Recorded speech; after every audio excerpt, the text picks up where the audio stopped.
Okay, it looks like we're about a minute after the hour, so for the sake of everyone's time, we're going to go ahead and get started today.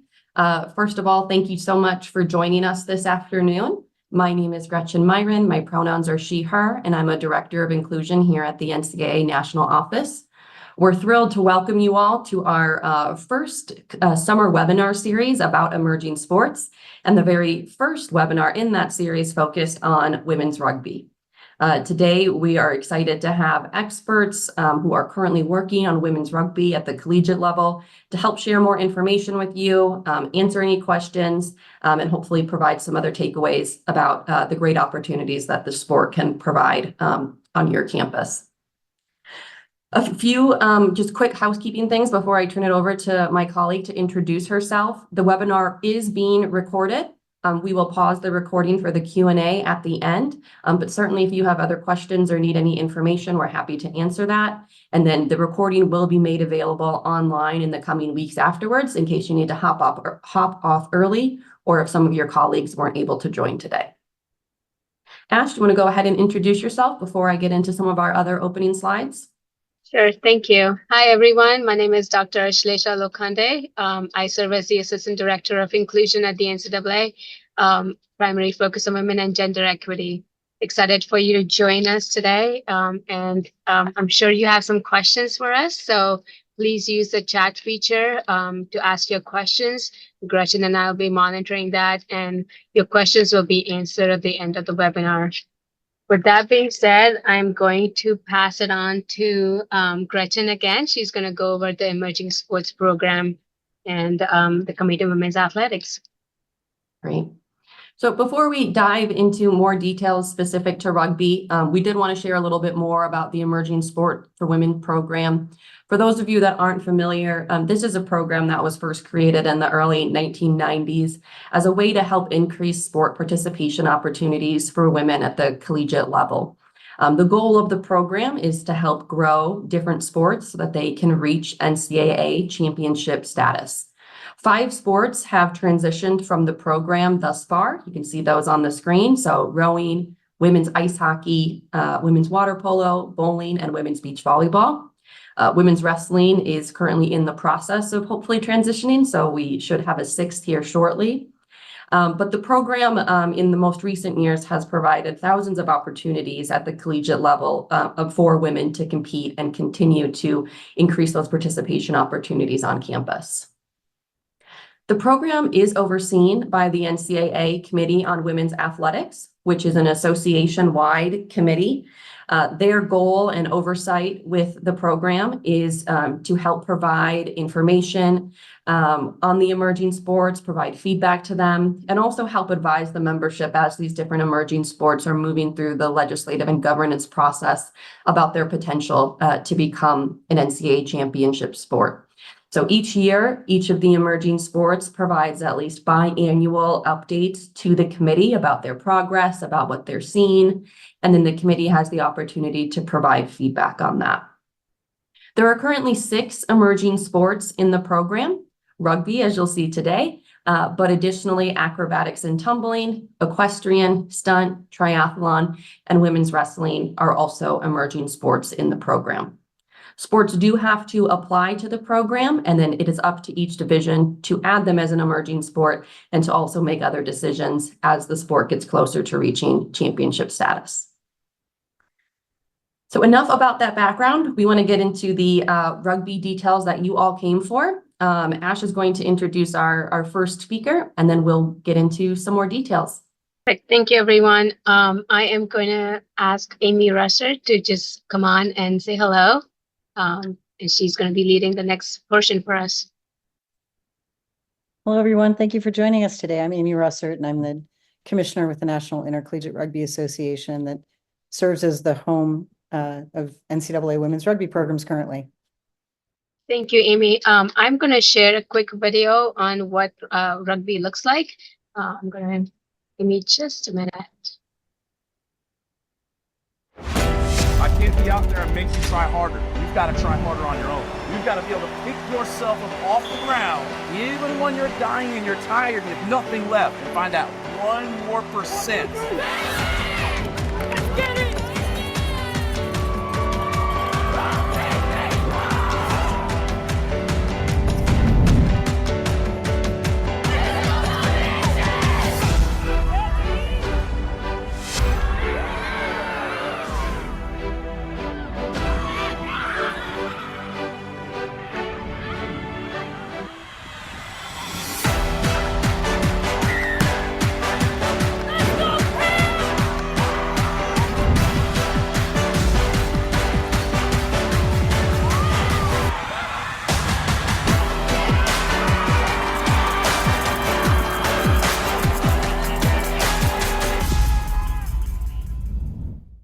right.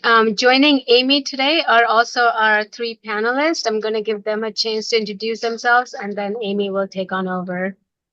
Hi, I'm Charlie Dowd. I'm the Deputy Athletic Director at Sacred Heart University, and I am also the Sport Administrator for Women's Rugby. Good afternoon. I'm Tim Ryan. I'm the Director of Athletics at Bowdoin, and I am also the Sport Administrator for Women's Rugby at Bowdoin. Okay, good afternoon. My name is Paul Loudon. I'm the Executive Director of Intercollegiate Athletics at Davenport University. We've had women's rugby since 2013. So our national governing body of our sport is USA Rugby, and they're sanctioned under World Rugby, and then we're a sanctioned competition.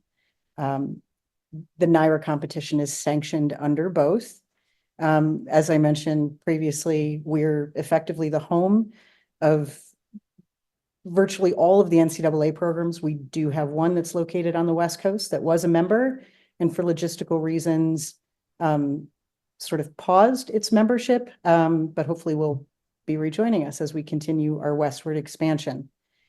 22-23 sponsorship data, 29 programs, of which the one that I mentioned on the West Coast, they are one of the 9 our Division II programs. So we have 10 Division I, 9 Division II, 10 Division III as of 2023.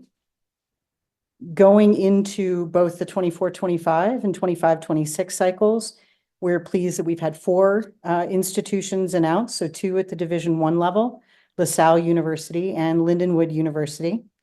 We've had 1 at the Division II level, which is Wheeling University, and 1 at the Division III level, which is Thomas College. So when they choose to join and apply and start their process with NYRA, effectively when they want to take the field, is kind of a discrete process to when they elect to sponsor women's rugby as a varsity sport.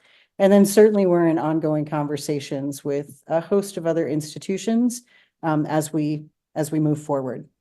Demographically, of the 28 programs that are actual association members, meaning members of NYRA, we had 845 student athletes in the 23-24 school year. 43% were minority student athletes. 53% of our coaching staffs were female. In 22-23, our international students across all 3 divisions were at 6.3%, with the preponderance of our international student athletes being in Division I at a little bit over 10%. And we anticipate those numbers being certainly greater now than 2 years ago. We just conducted our sort of all academic process. We are not recognized as an emerging sport by COSIDA, but we do use their standards to create what we call our all NYRA academic team, and that crosses all divisions. So we had 211 student athletes, sophomores and above, who achieved cumulative grade point averages of 3.5 or higher, which is remarkable. That 25% of our student athletes, and that certainly doesn't include our superlative freshman student athletes. Moving on to roster, potential roster size, and not ambitionally, reasonably, is 45. Women's rugby is the only full contact team sport. It's played with a running clock, 2 40-minute periods. Everyone plays attack, everyone plays defense. So there are a bevy of different types of substitutions, and certainly tactical is chief among them. So carrying a sufficient roster is critically important. We roster 25 on game day. All 10 of those replacements typically are easily made. To carry a roster of 45, certainly that would be at the institution's discretion and the athletic department's discretion. And we do have a number of programs that carry rosters over 50, and we have one program that carries a roster of over 70, and that's one of our Division I programs. But a lot of that has to do with making sure, obviously meeting minimum contests, but not exceeding maximums, and just ensuring that every student athlete has a meaningful experience in rugby. They want to make sure that they also are able to give those sub-varsity players an opportunity to compete, which is predicated on obviously having ample local and regional competition. Our actual roster sizes in 23, 24 for our established programs, those that we consider to be postseason eligible in a NIRA context, roughly on average 35 for both Division I and Division II, and Division III carries an average roster of 27. And our recruiting bases for rugby, we mentioned that we've got 6.3% in 22, 23 international. Obviously, the majority are domestic high school student athletes, but they are also come from sort of the age grade club space. We do have state high school activities association sponsorship in a couple of states, but that's certainly an area that's an opportunity for growth area for the sport.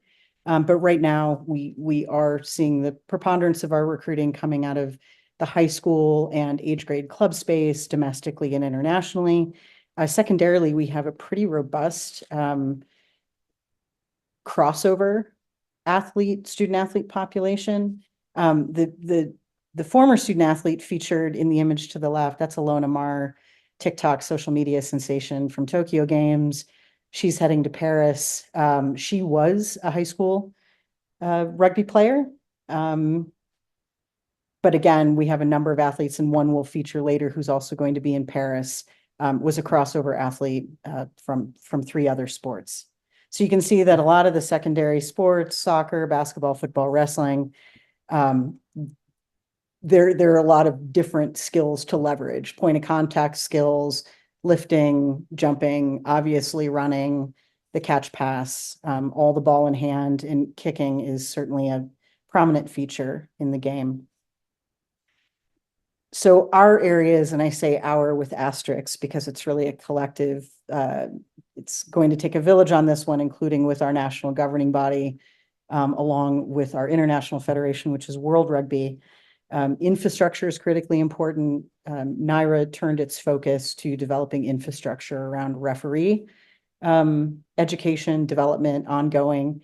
We work with one of the preeminent referee educators, not just in North America, but globally. So we have the good fortune to work with Advantage referees. It's a rather bespoke program.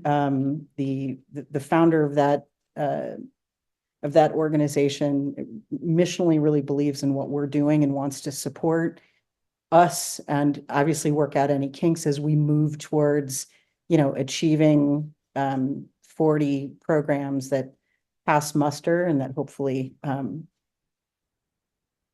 triggers us into the championship legislation process, but we also want to make sure that we have infrastructure that can support that.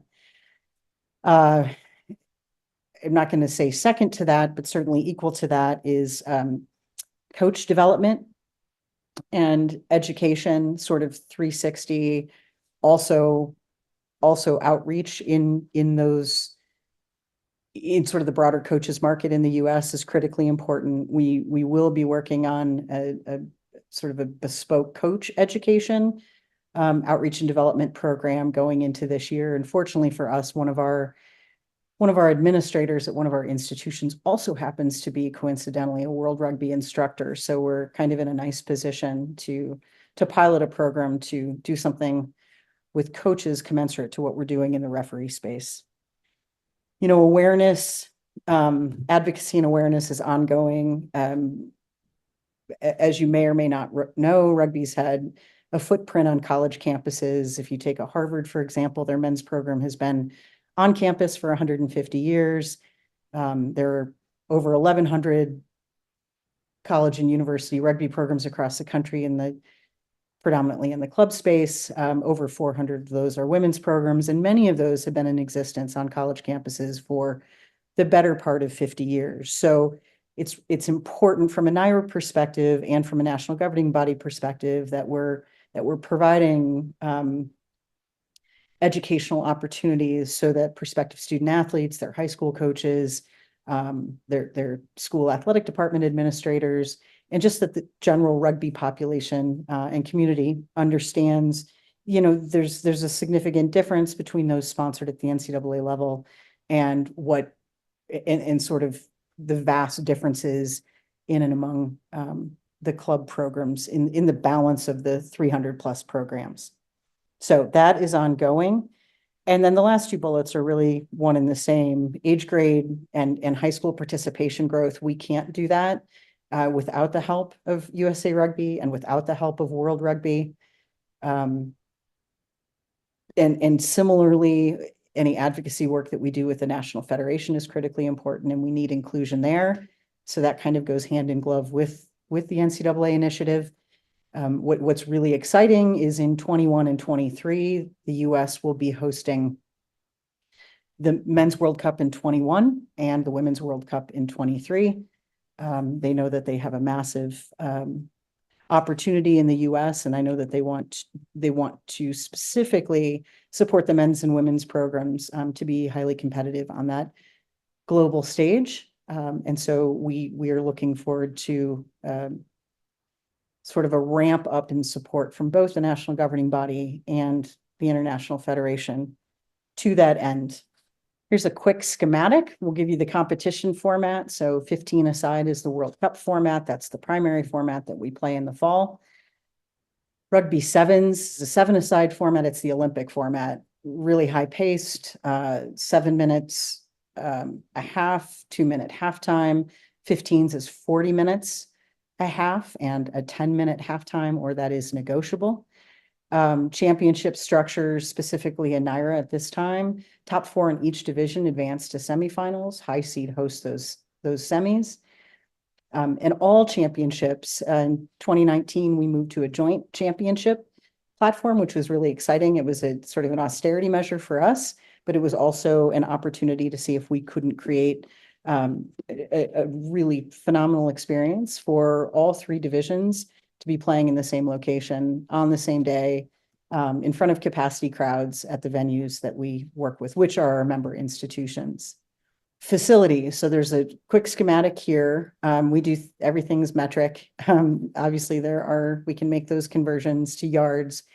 What's important to note is there is a little bit of flexibility. So if you think of it as an American football field, it's certainly bigger than an American football field, lacrosse or soccer. So when it's a multi-use field, one thing that we have to be really thoughtful about is runoff from touchline, which is effectively the sideline.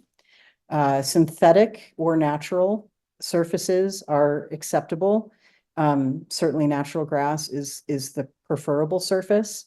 But as you can see, and I know it's a little bit small, but we've got a little bit of margin to play with on width. Width tends to be more the issue when having discussions with facility folks than length. Length is typically fairly easy to accommodate. And then obviously we have goalposts or uprights, and those are actually on goal line, not offset like in American football to the back of an end zone. And then our end zone is referred to as a tri-zone, and that can be anywhere from 6 meters to 22 meters. Where that's relevant, and I mentioned before, kicking is a massive component of this sport. And so tactically, the smaller the tri-zone, that impacts tactically your kicking game, among other things. So those are all things that can be hashed out when we discuss facilities, when we commence in the onboarding process, but just it gives you a visual of what a field looks like, and understanding that any other field sport that you may have would fit certainly in a rugby enclosure.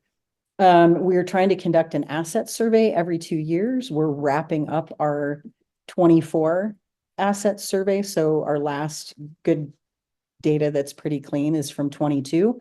We expect our current survey to be out at the end of the summer, and happy to share with anyone who might be interested. But operating costs and obviously coach salaries are excluded from this. At the Division I level in 22, the average operating budget was $106,000. D2 was $45,000, and D3 was approximately $31,000. Our onboarding process, again, varies by institution. I mean, we've had some that have taken a number of years. We have some that take a matter of months. Usually all the hard yards have been done by the institution's leadership before we speak with them, or we start we start conversations and then there'll be an ebb and flow to those conversations as it moves through internal feasibility studies and different processes. But from our perspective, onboarding, and we're talking specifically about NYRA onboarding. And again, the reason that we exist is to get to our strategic objective, which is to see women's rugby be an NCAA championship sport. So we want to make sure to the best of our ability, we can help facilitate some of the sport sponsorship requirements, specifically providing minimum contests in accordance with NCAA bylaws. So the onboarding process for us, usually we furnish what's called a prospectus, and that's a bespoke prospectus that speaks to that institution and their specific needs, provides a sample schedule, provides a little bit more detail around operating budget and what that might look like, various sponsors that we have that might offset hard costs. And then as dialogue progresses, then it's a simple letter of application where we ask for an institution to basically sign off that they're going to meet a couple of prongs, which are really just excerpted right from the NCAA bylaws. So by the time we get there, like I said, all the hard meters have been done. And then that goes to our executive committee for a simple majority vote. And then we're off to the races. And then that institution tends to dictate to us when they would like to join, and we accommodate that accordingly. Our coach education and pipeline, as I mentioned before, World Rugby is sort of the sanctioning body of all rugby globally. Each sport is a little bit different. USA Rugby is effectively the licensee of World Rugby. Coaching education certifications is also true for referees. I mentioned before that we will be conducting a bespoke coach education campaign in conjunction with USA Rugby coach educators to deliver World Rugby content. And then we'll also have a module focused specifically on NCAA women's rugby coaching, or just what it looks like to be a coach in the NCAA broadly. Target audiences for this will be graduating and former NCAA women's student athletes, and then of course the broader USA Rugby coaching community, that we do see a litany of international applicants for every job opening. And then, as I mentioned before, our national governing bodies support both USA Rugby and then World Rugby. To date, we've primarily gotten a media and marketing lift, certainly refereeing education certification, coach education certification, and then they create the pathways for our student athletes for both junior and senior women's national team programs. As I mentioned, and we don't have this fully fleshed out, but we do expect an uptick in this support, both in kind and in concept, as we approach the Rugby World Cups that'll be hosted on U.S. soil in 31 and 33. All right. Now we have our three administrators that will be joining us to speak about the benefits of sponsoring rugby on their campus. I guess I'll go first. One of the great benefits of rugby, it keeps me employed, but in reality, I'm entering my 6th year at Sacred Heart, so the rugby program, I believe, is pushed on 10 years. You know, it served a number of purposes when it was instituted. Sacred Heart's a very enrollment-driven institution, and essentially rugby added back in the day high teens, low 20 student athletes. We're now in the low 30s in our roster. And driving paying students to our institutions is very critical. We are scholarship. We're not fully funded, but one of the great things that we derive from rugby is a very competitive team playing national brands at a very high level. And some of the ancillary benefits are the publicity it generates. I'm a huge fan of anytime you're playing against some of these national brands and competing and or beating them, you make a big deal about it. We have added 30 female student athletes with a collective GPA of 3.57. The camaraderie amongst the team is tremendous. From a business perspective, if you have the physical plant, particularly the field, the cost of operating rugby is just not that huge. You think about your equipment needs, et cetera. It's not significant. We're beginning to travel a little bit more, and I've encouraged Michelle Reed to find games if she has to leave our marketplace. Do it just to get a great experience for our student athletes. And we've I've become a staunch supporter of our rugby program, and I defend it and fight for our team in a big way, because I just think that the positive benefits are tremendous. As I mentioned, the enrollment management, we're a football school. We have always worked hard to maintain our equity, and we've done so in a big way. But we have 1,100 student athletes, and amongst that, I'll put our rugby team or 30 plus members against any of our existing student athletes, just based on their campus involvement, their GPAs, and their competitiveness. And I'll pat both Michelle and Sal Tommy in the back. They just bring good people to the campus. So hopefully that's an overview that you can get the conversation started. I'll go second. Again, this is Paul Loudon, Executive Director of Intercollegiate Athletics at Davenport University. We started women's rugby in 2013, about 4 years after we had started our men's program. Started it at the club level and competing in USA Rugby at the D2. We did move up to D1. We did play recently prior to joining NIRA in the Big Ten. And then we joined NIRA just a couple of years ago. So it's been a great progression for us. Really excited about women's rugby being an emerging sport. We are a campus of 44 athletic programs, over 1,100 student athletes. We do have 3 emerging sports right now with women's wrestling, stunt, and women's rugby. As Charlie had mentioned, very similar. It's been an enrollment driver for us. We carry between 30 and 35 student athletes in our women's rugby program. We do have football. We started our football program just 2 years after the start of our women's rugby program. Like Charlie, we are a scholarship program, not fully funded. One of the challenges I would say in being part of NIRA, which is a great organization, is we just need to continue to recruit more institutions to adding women's rugby, specifically in the Midwest. And I'm going to take that challenge on and work within the conferences that we are a member of. Our NCAA Division II institution is a member of the GLIAC, the Great Lakes Intercollegiate Athletic Conference. We do also have affiliate membership in the GMAC, so that would be my goal, is to see if I can continue to be an advocate for the expansion of women's rugby in the Midwest. Thank you, Paul. I'll finish things up. Tim Ryan, Bowdoin College, competes in Division III within NIRA. We transitioned our club program, which really had been regenerated in earnest in 1995. We converted that program to a varsity program in 2003 and have been playing and recognizing rugby as a varsity sport ever since then. And we were fortunate to be on the ground floor when NIRA started to come together.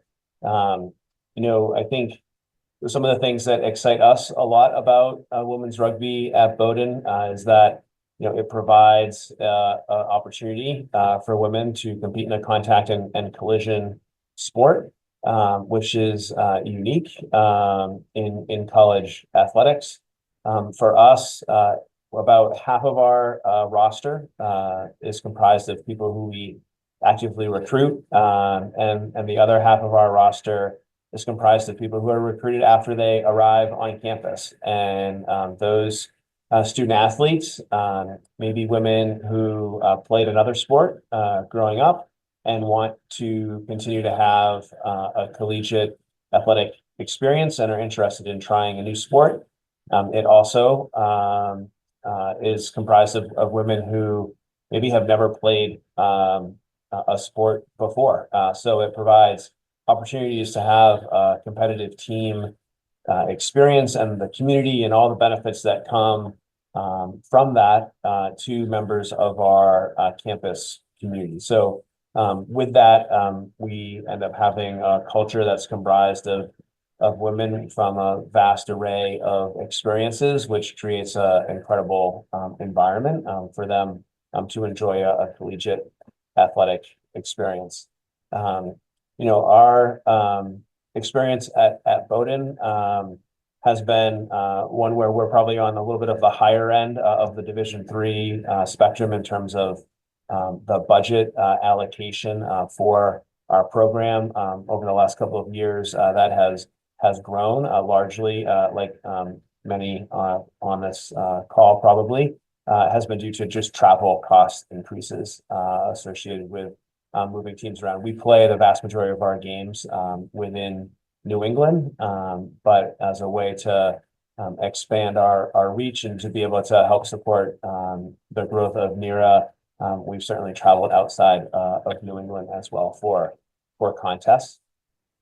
A couple of things that we've learned along the way is just the time and the energy that is needed to help introduce people to the sport and to a contact collision sport. And we work really closely with our athletic trainers and our coaching staff. And one thing that I have found and continue to be reassured by is that the sport, while it's a collision sport, it certainly can be played safely. And the injury rates that we have in rugby really are no different than those that we have in our other sports on campus.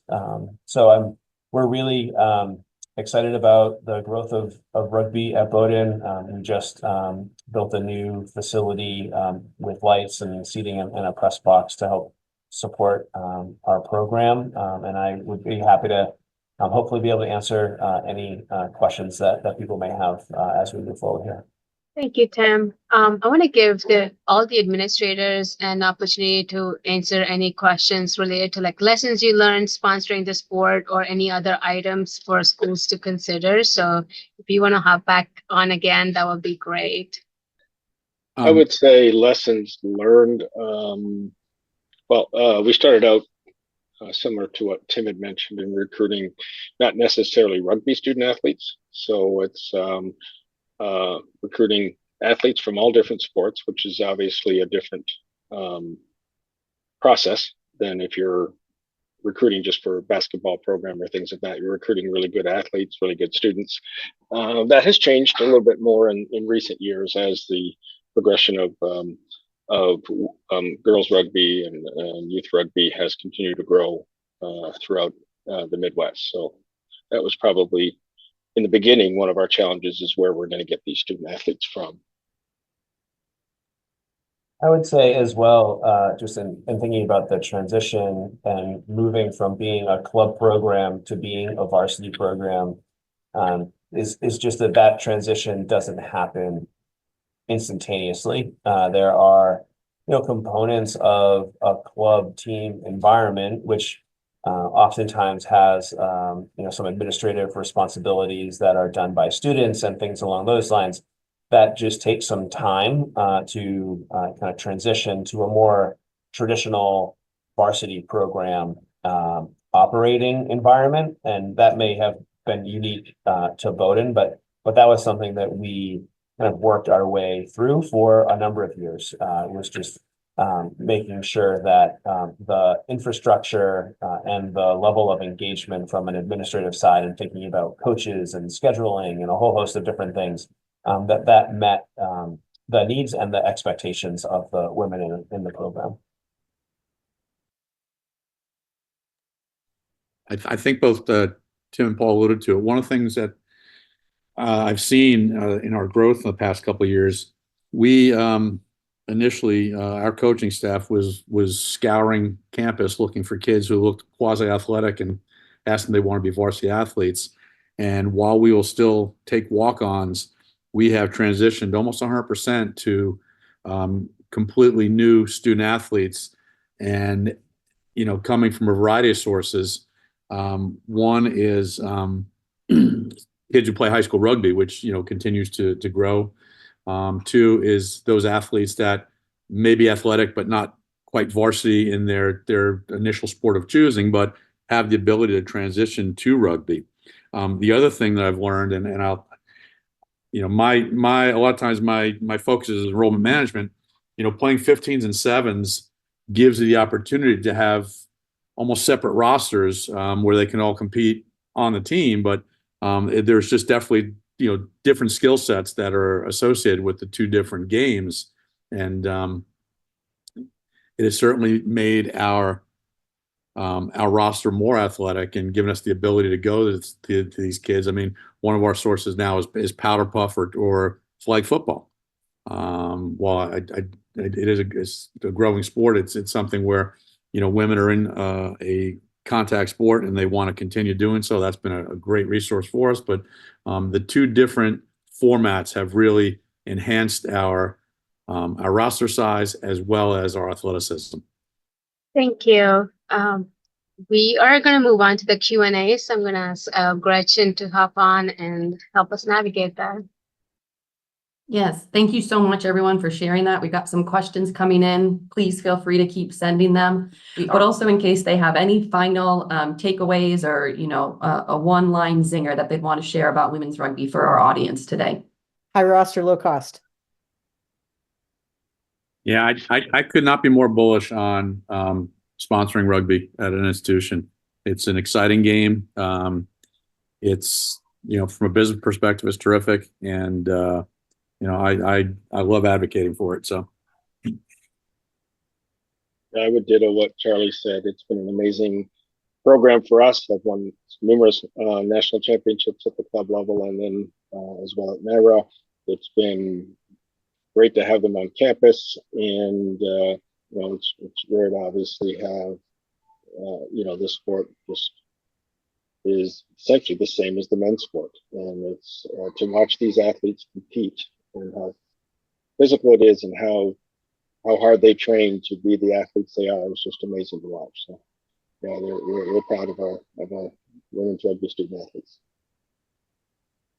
Yeah, I would just add that it's an incredibly exciting sport for our women to get a chance to play while they're in college. It's a lot of fun to watch, and the connections that are made within the team and the community within rugby lead to lasting long-term connections with the institution, which I think can't happen often enough, and we certainly see that within our women's rugby program. So can't speak highly enough of the experience that the women have playing the sport and what it brings to our community on campus. Great. Well, thank you all again for joining us today, for sharing your expertise. I know that the persons listening to this call certainly appreciate that, and we appreciate all that you're doing to grow women's rugby at the collegiate level. On the screen here, you'll see some contact information. Amy is your go-to person if you have any questions that we didn't answer today. If you are thinking about adding a women's rugby program, she is happy to assist you and work on that with you, so please feel free to reach out to her. You also have NCAA staff contact information for myself and my colleague, Dr. Ash. We're happy to answer any questions that you may have about the Emerging Sports for Women program and how we can help support you. As a reminder, this webinar was recorded, so in the coming weeks, it will be made available on our YouTube channel and also through the NCAA Learning Portal. We will share a communication when that is available so that you can watch it again or share it with your colleagues who weren't able to join today. The slide deck will also be available at that time, so if you weren't able to jot down any notes, it will be accessible at a later date. That's all that we have for you today. Hopefully you're able to tune into some of our other upcoming webinars. But again, thank you for your time. Thank you to our panelists for sharing this great information and for all that you do to grow emerging sports. Hope you have a great rest of your day. Thank you.